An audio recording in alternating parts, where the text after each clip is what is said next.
Si tu as plus de 35 ans, que tu vis en France, que tu as une famille, il y a 4 façons de bien gagner ta vie sans avoir nécessairement à être connu. Les 4 fonctionnent très bien, mais je suis sûr qu'il y en a 3 qui vont pas te plaire du tout. Donc maintenant, on va voir la méthode exacte pour développer ton activité et faire ses 100 000 premiers euros avec ce business. La première possibilité sur Internet, c'est le dropshipping. Le dropshipping, c'est quoi? C'est de prendre des produits, en général produits en Chine, que tu vas pas stocker chez toi, c'est le fournisseur qui les a, et que tu vas revendre toi en France, et c'est le fournisseur qui les envoie à tes clients. Souvent, c'est utilisé pour vendre des babioles en toc, un peu de la merde. Il existe aujourd'hui des moyens de faire du dropshipping de façon très efficace, mais ça s'appelle du e-commerce, et ça demande déjà beaucoup plus de travail, ça demande beaucoup plus de compétences, et du coup, si tu veux pas trop t'emmerder, si tu veux juste bien gagner ta vie sur Internet sans être connu et sans te faire mal à la tête, on oublie, c'est de la merde. C'est pas la bonne solution pour toi.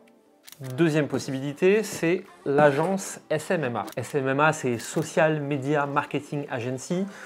En gros, c'est des gens qui veulent monter une agence de pub comme digital, mais qui ont appris ça avec un gourou internet américain en général, et donc ils savent pas tout à fait ce qu'ils vendent. C'est très adapté à des personnes de 18 ans qui courent les magasins de leur rue pour essayer de leur vendre des prestations Google Ads dont ils n'ont pas besoin. Mais a priori, si tu as 35 ans, que tu as une famille, que tu es en France, c'est pas pour toi non plus, on oublie. Troisième possibilité, les infopreneurs. Alors les infopreneurs, ils sont sur leur cocotier en train de boire des margaritas avec des formations en ligne qui se vendent en automatique. Sur le papier, ça marche très bien. Le problème, c'est que sur le papier, il date de 2012, qu'aujourd'hui c'est beaucoup plus difficile parce que beaucoup plus concurrentiel. Et en plus de ça, tu dois vendre des petites formations à 17 ou 29 euros que tu dois renouveler sans arrêt, et ça demande énormément de travail, énormément de créativité. Si j'avais 20 ans, peut-être que je le ferais. Aujourd'hui, j'en ai 35 et j'ai un bébé en bas âge. Crois-moi, j'ai pas que ça à faire. On oublie. La dernière possibilité, c'est de faire de l'accompagnement. L'avantage du coaching, c'est que ça demande pas de compétences particulières parce que tu peux faire de l'accompagnement au lieu d'être coach, ce que a priori tu n'es pas. Et en fait, ce qu'on va faire, c'est qu'on va valoriser ce que tu sais, ton expérience de vie, ce que tu as appris, ce que tu as fait par le passé, et tu peux le faire en one-one avec des gens directement sur Zoom, en discutant avec eux. Tu as sûrement plein de choses à leur rapporter et on va voir comment le faire sans être un mouton comme la plupart des coachs aujourd'hui.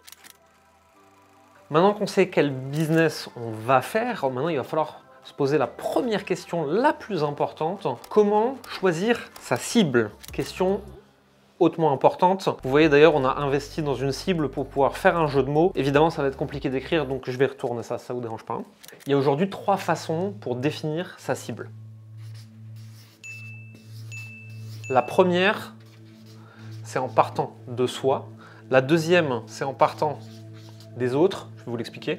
Et la troisième, c'est le pifomètre, il ne faut pas la faire, mais je vais vous l'expliquer quand même. Première partie, en partant de moi.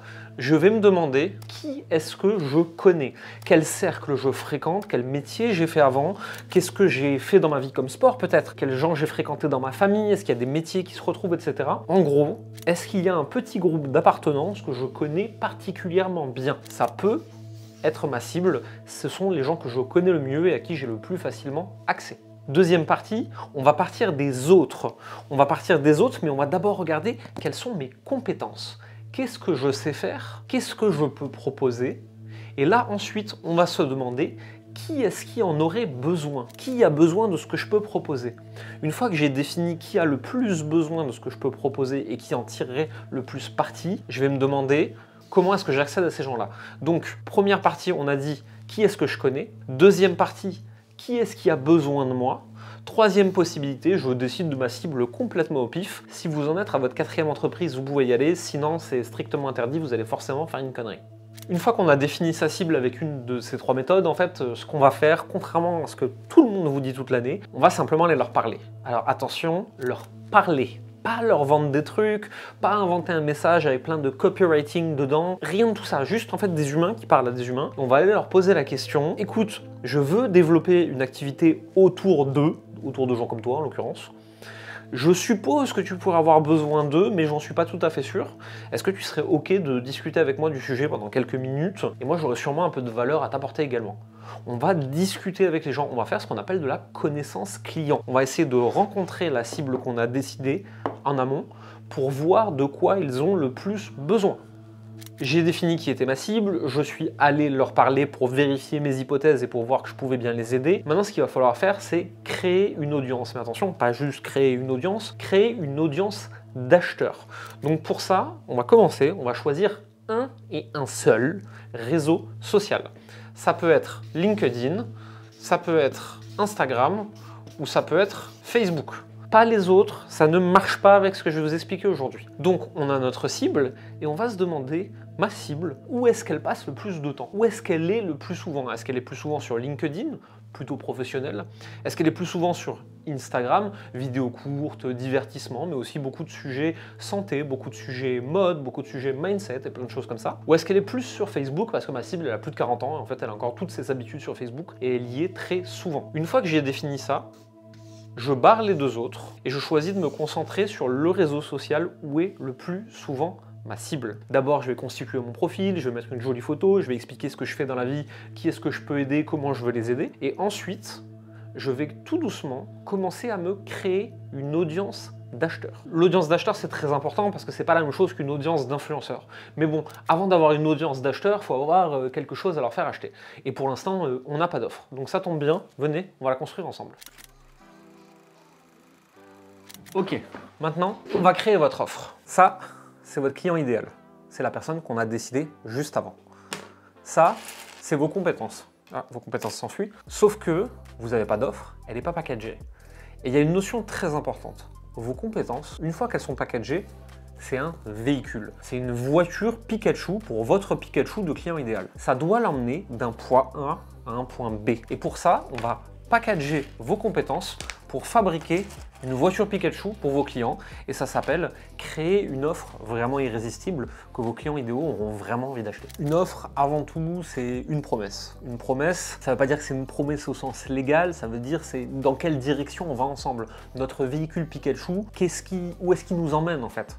Donc une offre, c'est toujours à peu près le même format, c'est en X mois, ou semaines, ou années, ou ça c'est vous qui décidez, hein. Je t'aide à, et là vous mettez ce qu'ils veulent obtenir, sans jamais avoir à, et là vous mettez tout ce qu'ils veulent absolument pas faire et qu'ils ont déjà essayé et qui ne marche pas. Même si tu es, et là vous mettez leur objection et ce qu'ils ont peur de ne pas réussir parce que, grâce à la méthode, blablabla, ça c'est votre méthode, c'est votre façon de faire. Donc avec ça, on a une promesse à peu près sexy, à peu près irrésistible. Si je dois le faire un peu caricatural, ce sera en 3 mois, des abdos béton sans jamais faire de cardio ni de régime, même si aujourd'hui tu as 15 kilos de trop, que tu n'as pas de temps libre, grâce à la méthode des vikings ancestrales. Voilà, on a une promesse à peu près irrésistible. Maintenant, ce qu'il va falloir définir, c'est le prix de cette offre et comment est-ce qu'elle va être délivrée. Le prix, si vous faites du coaching, de l'accompagnement, de la thérapie, enfin tout ce qui est profession de l'accompagnement, globalement ça va aller de 500 €, mais je trouve ça pas assez cher, plutôt 1000 on va dire, de 1000 à 3, 4, 5000 € dans tout ce qui est lifestyle et ça peut aller beaucoup plus dans tout ce qui est business. Une fois qu'on a défini notre prix, et le prix vous l'aurez pas juste du premier coup, hein. De toute façon il faudra le tester, le refaire, le penser différemment, améliorer l'offre, etc. On va se demander comment est-ce qu'on livre notre promesse à notre client idéal qu'on a défini avant, et ça c'est relativement simple. Si vous débutez, c'est vous en visioconférence, au téléphone ou en vrai, avec la personne, en lui posant des questions, en lui faisant faire des exercices et en lui apprenant des trucs pour l'aider à obtenir son résultat. Plus tard, vous ferez des formations, plus tard, vous ferez plein de trucs. Pour l'instant, on s'en fout, c'est vous qui parlez avec la personne et rien d'autre. Donc, on a une promesse, on a un prix et on a une façon de livrer. Une fois qu'on a ces 3 trucs-là, globalement, on a une offre. À quel point elle est irrésistible, ça dépend de l'équation de la valeur de l'offre. C'est est-ce qu'ils le veulent vraiment? Est-ce qu'il y a des grandes chances de succès? Est-ce que ça a l'air facile? Est-ce que ça demande beaucoup de sacrifices? À quelle vitesse ils l'auront? Ça, c'est des variables que vous pouvez modifier, vous, avec votre expérience, en travaillant globalement sur votre offre. Et une fois que vous avez ça, c'est bon, en fait. C'est pas plus compliqué que ça. Vous n'envoyez pas une fusée sur la Lune, vous n'êtes pas SpaceX, vous êtes une voiture Pikachu. Votre offre, c'est pas une fusée, c'est pas obligé d'être compliqué. La personne veut ça, vous lui proposez de lui donner ça, vous le faites d'une façon qu'elle ne connaît pas encore et qu'elle n'a pas essayé et qui va l'aider plus vite, et vous mettez un prix dessus. Et c'est tout. Votre offre, c'est rien d'autre que ça. On n'a pas réussi à la fabriquer. On a choisi notre cible, on a choisi notre réseau social, on a créé notre offre juste à côté, mais vous voyez bien qu'il manque la stratégie qui permet d'aller chercher ces premiers 5-10 000 euros par mois avec l'accompagnement en 2 heures par jour. Il se trouve qu'on a une stratégie pour ça, ça s'appelle le One Place Funnel. Je pourrais vous le réexpliquer, mais je l'ai déjà fait dans une vidéo précédente, et donc on va faire un petit tour de magie, et je vais vous le réexpliquer. Donc vous me voyez dans un autre décor, téléportation! Le One Place Funnel. Pourquoi One Place Funnel? Parce que tout ton funnel de conversion est à un seul endroit sur un seul réseau social. 3 possibilités. Facebook, Instagram et LinkedIn. Le reste, pour l'instant, tu les zappes. Tu veux gagner 5 000 euros par mois en partant de zéro le plus vite possible avec le business en ligne. On a dit qu'on allait le faire dans le coaching, accompagnement, mentorat. C'est ces 3 réseaux que tu dois viser au début. Les autres, c'est des réseaux soit de long terme, soit de notoriété. Pas pour l'instant, on s'en fout. Ok. Là, ce qu'on va faire, c'est qu'on va aller chercher, maintenant qu'on connaît notre cible, puisqu'on l'a décidé avant, on va aller chercher à créer une mini-audience qualifiée d'acheteurs potentiels. Et donc, qu'est-ce qu'on va faire? On va aller connecter avec des gens. Alors, ça paraît très abstrait, mais en gros, vous allez ajouter des gens sur Facebook, suivre des gens sur IG, connecter avec des gens sur LinkedIn. Et ouais, c'est tout, juste ça. Oui, c'est chiant, oui, c'est long, mais non, ça prend pas plus de 10 minutes par jour en fait. Si vous posez trop de questions, sinon, c'est un autre problème. Une fois qu'on a connecté avec des gens, là encore, on va faire un truc un peu particulier. On va pas leur écrire, on va leur foutre la paix à ce moment-là. Vous n'essayez pas de leur vendre quoi que ce soit. Votre prospection déguisée que vous appelez setting pour faire américain ne veut pas en entendre parler. On n'écrit pas à ces gens, on a juste connecté avec eux. Maintenant, ce qu'on va faire, c'est qu'on va les exposer à nous. On va les exposer à nous à travers du contenu. Ce contenu, il parle de quoi? Il parle de nous, de ce qu'on sait, du problème de notre cible, de comment on peut l'aider, de pourquoi on peut l'aider, de par quoi on est passé. Oui, pourquoi pas, il montre un petit bout de notre vie. Ça dépend de votre vie. Moi, si je montre une Lamborghini orange, heureusement j'en ai pas, je perds des clients. Si je montre une photo de moi en calbute à la montagne, j'en gagne. Je sais pas, posez pas de questions. Donc on va les exposer à nous et à du contenu. Pourquoi? Pour créer de la relation ensemble. Okay, on les expose à nous. Une fois qu'on les a exposés à assez de contenu, on va prendre les personnes qui ont manifesté visiblement le plus d'intérêt avec des likes, des commentaires, des partages, machin. Et ceux-là, cette fois-ci, on va leur écrire, mais attention, et toujours pas leur vendre quoi que ce soit. On va juste leur écrire et on va voir si on peut les aider, comment on peut les aider, est-ce qu'ils cherchent de l'aide, pourquoi est-ce qu'ils nous suivent, etc. Les plus intéressés qui on a écrit, on va leur demander est-ce qu'ils cherchent une solution? Et si oui, est-ce qu'ils cherchent une solution payante qui irait plus vite que les solutions gratuites qui sont à leur disposition? Si oui, là on va faire un truc très simple, c'est qu'on va proposer. Et vous avez vu, j'ai dit proposer, pas vendre. On va pas faire un appel de vente déguisé. On va dire écoute, moi je fais ça pour les personnes qui sont dans telle situation, je le fais de telle façon, ça a l'air de correspondre à ce que tu m'as dit vouloir. Est-ce que tu veux que je t'en dise plus? Si oui, soit en MP, soit au téléphone, vous allez pouvoir pitcher votre offre. Ça, c'est la méthode du One Place Funnel. C'est le truc le plus simple qui existe. Maintenant, on va rentrer un peu dans le détail et le creuser un peu plus. Cette méthode un peu barbare, je l'ai aussi appelée 4C, on a oublié un, DNA. Pourquoi? Parce que la personne, elle doit passer par une phase de conscience, de confiance, de connaissance pour devenir client. Conscience, confiance, connaissance, client, 4C. Conscience, la personne doit prendre conscience qu'elle a un problème, qu'il existe une solution et que j'existe. Confiance, on doit créer une relation avec cette personne pour qu'elle puisse me faire confiance. Connaissance, c'est connaissance de mes méthodes. Comment est-ce que je suis en capacité de l'aider? Et là seulement la personne, elle va devenir cliente. Pour ça, elle va passer par une phase de découverte, par ensuite une phase que j'appelle nurturing, c'est le terme anglais pour dire cajoler, mais les Français quand ils ont traduit ça, ils ont appelé ça endoctrinement et je suis désolé, le mot ne me convient pas du tout. Et ensuite, une phase d'achat. Ça, c'est les étapes que vous allez utiliser avec la méthode du coup 4C DNA, qui est la méthode qui est derrière le One Place Funnel. Et ça paraît un peu étonnant, mais si on veut gagner 5 000 euros par mois dans le business en ligne, avec du coup du coaching, de l'accompagnement, du mentorat ou de la grosse formation, en fait c'est juste ça qu'il faut faire. Je définis une cible, je vais lui parler pour comprendre son problème. Une fois que je trouve son problème, je peux commencer à créer une petite audience, créer du contenu, et derrière, je vais lui proposer de l'accompagner à résoudre son problème. Et tout ça avec un seul réseau social. Si je veux seulement un message privé sans aucun appel de vente, et nous on l'a fait pendant des années, et c'est tout. Et en fait, aujourd'hui, la plupart des méthodes sont hyper compliquées parce qu'elles sont faites pour scaler. On vous donne dès le départ des méthodes qui sont faites pour aller à 20, 50, 100, etc. Alors qu'en fait, la méthode pour aller à 5000, c'est pas la même. Et la méthode pour aller à 100, elle peut aller à 100, mais elle a 0,1% de chance de marcher. La méthode pour aller à 5000, elle peut pas aller à 50, mais elle a 90% de chance de vous amener à 5000. Et c'est ça le problème aujourd'hui sur le marché, c'est que les méthodes qu'on vous vend sont des méthodes pour aller très très loin, mais qui sont très dures à exécuter. Alors qu'il existe des méthodes pour aller pas loin du tout, mais qui sont beaucoup plus simples à exécuter. Donc si aujourd'hui je devais repartir de zéro, j'utiliserais une méthode comme ça, quelque chose de très très simple, ce qui m'empêche pas, une fois que je fais 5, 10 4 CA mensuels, de développer une nouvelle méthode pour aller beaucoup plus loin.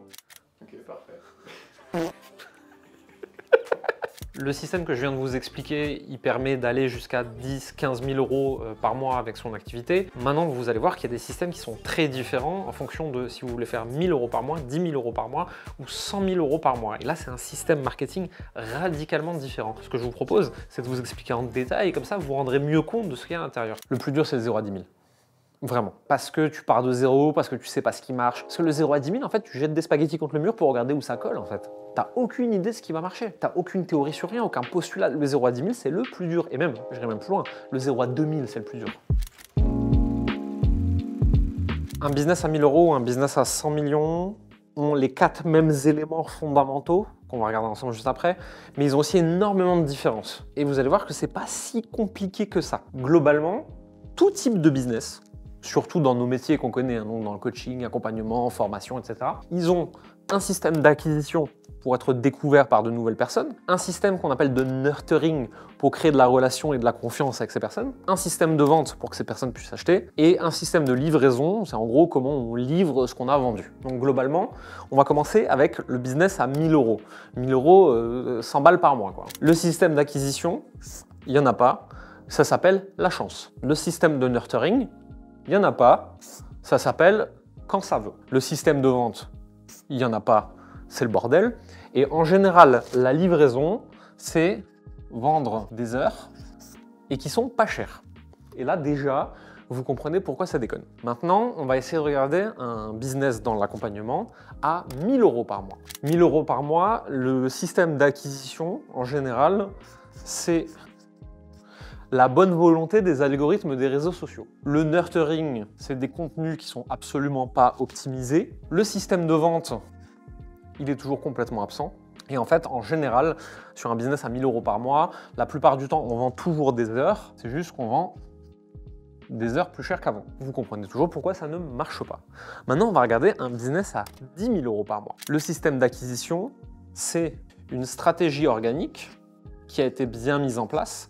Donc on sait précisément comment de nouvelles personnes nous découvrent et en général on a choisi un réseau social sur lequel on reste concentré. Le système de nurturing, c'est de faire passer les gens en général par une série de contenus. Le système de vente à ce moment-là à 10 000 euros par mois, la plupart du temps, c'est des appels, on appelle des appels de diagnostic pour... En gros, les appels de diagnostic, c'est deux personnes qui se reniflent les fesses pour savoir s'ils vont s'entendre et s'ils ont envie d'acheter ou pas. Donc globalement, c'est où est-ce que tu en es actuellement, qu'est-ce que tu as essayé, pourquoi ça marche pas, qu'est-ce que tu dois faire, est-ce qu'on a envie de travailler ensemble. Et derrière, la livraison, en général, quand on arrive sur des business à 10 000 euros par mois, il y a ce qu'on appelle une offre. Donc on a packagé ces heures avec de l'information et plein de choses autour et des fois un peu de communauté. On a donc une offre dite high ticket. Donc en gros, c'est une offre à plus de 1000 euros. Et en général, ça, c'est ce qui permet d'aller à 10 000 euros par mois à peu près. Maintenant, on va essayer de regarder ce qui se passe à 100 000 euros par mois. 100 000 euros par mois, l'acquisition en général, c'est de la publicité plus de l'organique qu'on a vu au-dessus. Le système de nurturing, c'est ce qu'on va appeler une VSL, donc Video Sales Letter, donc une vidéo de vente. Hein. C'est les vidéos de 15-20 minutes qui expliquent pourquoi tu dois acheter. Ou alors, éventuellement, on va avoir des webinaires, des 5-day challenge, là, les trucs fatigants, là, les trucs pour gagner de l'argent quand on est jeune. Moi, je suis vieux. Moi, si je fais un 5-day challenge, il me faut 3 mois pour récupérer. Et derrière, le système de vente, en général, c'est une équipe de setting et une équipe de sales qui vont venir qualifier les gens. Donc en gros, il y a une équipe de gens qui vont vous envoyer des messages privés pour vous dire hey, coucou, tu suis machin, est-ce que tu veux en savoir plus, est-ce que tu veux des vidéos gratuites, etc. Et une équipe derrière de sales qui va vous qualifier si vous êtes la bonne personne pour le produit. Et ensuite, pour le système de livraison, on va avoir ce qu'on appelle une offre evergreen, c'est-à-dire que c'est un gros programme hybride avec de la formation, du coaching, du groupe, de l'individuel, une communauté que vous pouvez suivre à votre rythme, n'importe quand ou n'importe qui peut rentrer toute l'année. Donc là, on est sur un business à 100K. Vous avez vu que ça se complexifie un peu, mais c'est pas encore... Maintenant, on va essayer de regarder un business à 1 million par mois. Donc là, de toute façon, quand on arrive à ce niveau-là, ça, c'est toujours la même chose. Ça, c'est quasiment la même chose, sauf que on va rajouter ce qu'on appelle un low ticket funnel, c'est-à-dire que les gens qui arrivent à ce niveau-là, la publicité leur coûte tellement cher qu'ils ont besoin de diluer les coûts publicitaires. Donc, au lieu de faire de la pub vers un lead magnet pour avoir votre email et pouvoir vous écrire après, ils vont directement faire de la pub pour un petit produit pour essayer de rentabiliser leur coût d'acquisition. Donc, low ticket funnel. En France, c'est très mal utilisé par beaucoup de gens. Aux États-Unis, c'est un peu plus commun. Le système de vente, c'est aussi toujours le même. Et par contre, le système de livraison, on va avoir ce qu'on appelle un écosystème d'offres. Donc vous n'aurez plus juste une seule offre hybride, mais vous aurez tout plein d'offres entre 1000 € et 50 000 €, 100 000 € et plus, des masterminds, des grosses offres, des offres de consulting B2B, des prises de participation, etc. En gros, l'idée, c'est qu'il faut que chaque client nous rapporte plus d'argent. Et pour que chaque client nous rapporte plus d'argent, il faut avoir plus de trucs à lui vendre. Et c'est pour ça qu'on va commencer à développer des écosystèmes d'offres. Derrière, si on veut aller encore plus loin, en France, il n'y a quasiment personne qui l'a fait. Mais ce qu'on va rajouter, c'est globalement des events. Alors les events, c'est du nurturing, mais c'est aussi un peu de l'acquisition, et c'est un peu de la vente, et c'est un peu de la livraison. Et là, globalement, vous avez du présentiel, du distanciel, de l'acquisition via tous les canaux qui existent, de la conversion via tous les canaux qui existent, et une myriade d'offres que vous pouvez vendre en fait à toutes ces personnes qui vous découvrent. Le plus connu, c'est aux États-Unis là-dessus, c'est Grant Cardone, je pense. Je pense que c'est celui qui a l'écosystème d'offres le plus complet. Cardone University ont des trucs à vous vendre à partir de 7 €. Et derrière, Cardone, ils ont un fonds de placement, je ne sais pas exactement comment ça fonctionne à l'intérieur, avec de l'immobilier où ils peuvent vous vendre des tickets jusqu'à plusieurs millions. Donc ils ont des trucs à vous vendre de 7 € à 7 millions par exemple. Et ça, c'est un écosystème complet, parce que derrière, ils peuvent acquérir des gens par tous les côtés, tel un grand gargantua. Ils ont toujours un truc à leur vendre. Globalement, la première, on n'a pas envie d'y rester, c'est l'enfer, on la dégage. Celle-là, la deuxième, c'est globalement, c'est si on veut rester un artisan et faire quelques milliers d'euros par mois en faisant juste le job qu'on aime. Ça prend assez peu de temps, c'est pas ultra difficile à mettre en place. C'est vraiment, je veux faire 5 à 10 K de CA, me verser 3-4 K de salaire, travailler 3-4 heures par jour, faire le métier que j'aime, kiffer la life et pas me prendre la tête. Déjà, quand on arrive sur des business à 100 K par mois, on est déjà avec des équipes de 10 à 20 personnes, avec moins de marge, avec d'autres enjeux, avec des questionnements fiscaux, etc. C'est plus la même chose. Il faut se demander quel impact j'ai envie d'avoir en fait. Et par contre, quand on est carrément sur des business à 1 million par mois, à 1 million par mois, il y a quasiment personne dans nos métiers, hein, dans plein d'autres entreprises, il y en a tout plein, mais dans nos métiers, il y a quasiment personne qui l'a fait. C'est parce qu'en fait, la taille du marché français déjà limite le truc quand même très très vite. Il y en a sûrement 2-3, peut-être que je connais pas, parce qu'ils sont pas personal brandés, que c'est des trucs obscurs avec des centres de formation. Il y en a qui l'ont fait, mais il y en a très très très peu sur le marché français qui arrivent à ce niveau-là. La plupart des Français les plus avancés plafonne autour de 10-12 millions par an, ce qui est déjà extraordinaire. Ça demande un niveau de travail, d'abnégation, de recherche permanente, de nouveautés, de progression, etc., qui est très dur à avoir. Quand j'y serai, je vous le dirai, si j'y vais. Je connais 2-3 noms qui l'ont fait, mais c'est carrément pas la norme, quoi. Jusqu'à 10 K par mois, il n'y a pas de vallée de la mort. De 10 à 25, ça va. C'est plus de ce qui marche. De 25-30 jusqu'à 80-90, en général, c'est dur parce qu'il faut craquer un truc en termes d'acquisition et de volume. Tes marges, elles baissent. Tu recrutes, mais tu sais pas encore bien recruter, donc tu recrutes mal. Donc tu recrutes des gens qui te coûtent de l'argent et t'en faire gagner. Vraiment, et encore une fois, tout ce que j'explique là, c'est dans le coaching, dans l'accompagnement, dans nos métiers que je connais. Les autres, j'en sais rien. Mais globalement, le 25-30 jusqu'à 70-80, c'est galère. Parce qu'il faut apprendre tout un tas de nouvelles compétences qui ne sont pas du tout naturelles. Ensuite, derrière, une fois que tu es à 80, de 80 à 150, c'est plus de volume. Et après, le 150 à 250, moi je suis en plein dedans, je peux pas tellement donner ce conseil parce que je suis encore en train moi de mettre un pied après l'autre pour regarder ce qui marche pas. J'ai des grandes théories, mais tant que je les ai pas éprouvées, j'évite de les raconter. C'est quoi qui t'a permis de passer la vallée de la mort, par exemple 30-90? Qu'est-ce que t'as fait? Qu'est-ce qui a failli peut-être?